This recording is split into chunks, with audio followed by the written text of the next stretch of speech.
Now let's talk about you working with Black Coffee, Yes, sir. which is one of the highlights in the career, right? Tell us about how that collaboration came about. Man, it's one thing that's made me realize that life can be like a dream. Yep.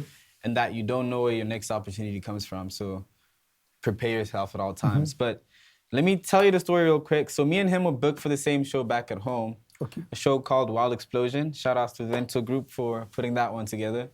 And the car that was escorting him to the venue was a friend of mine, a homie of mine, Koyas, that was driving the car.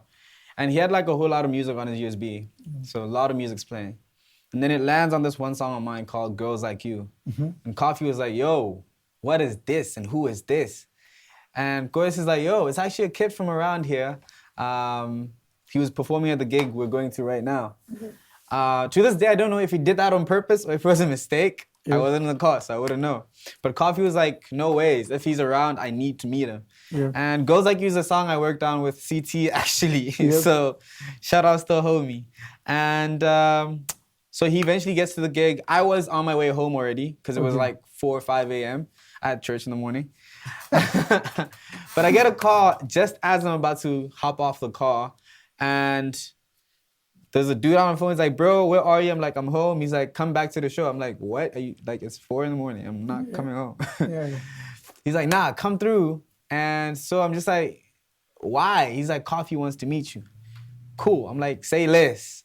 Hop back in the car. We drove back. We found Coffee halfway through the set. After his set, we were escorted to his car and we're driving through back to like a private airport there.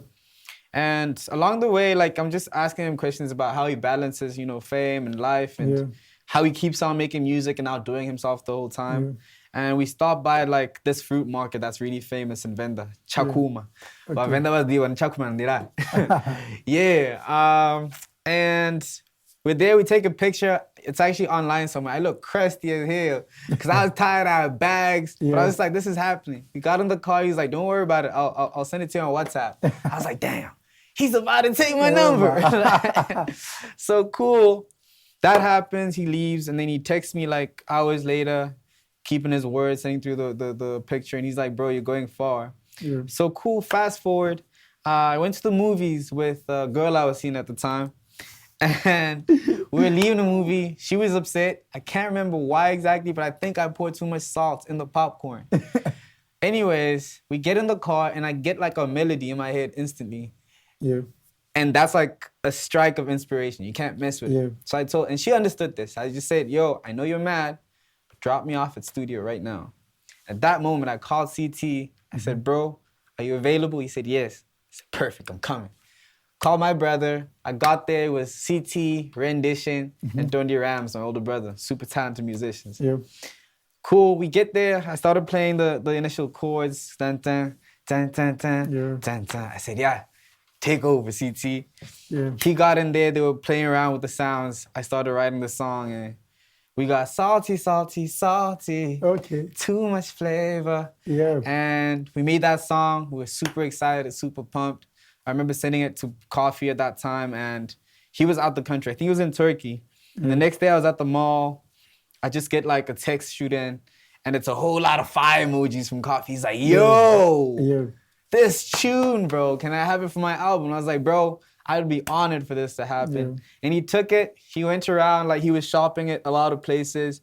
The story that's out, there's another one I cannot tell because I still want this one to happen.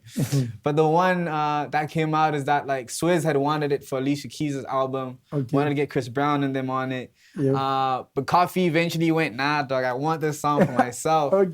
And before you knew it, the album wins a Grammy and it sees myself, CT and the gang get credited too, so we're Grammy winners, Exactly, and how does it feel like working on that, and seeing your work go that far, and even getting the attention of global artists like Alicia Keys and Chris Brown, all of that? It's really affirming, man. Like, I think there's a certain belief you have as a creative that the work you're doing is good. Excuse me, and it's not like you're doing it for validation. But it means quite a lot, like having people of that like stature who have accomplished so much, nodding and dapping you up like that. Cause Swizz even called the one time and he was like, yo, bro, You gotta keep working. Exactly. I'm doing a terrible impression. Wow. But yeah, like I can move confidently knowing that the work I'm doing is not just, you know, lame stuff. Like I'm doing real moves. Congratulations on that one again. Thank you so much.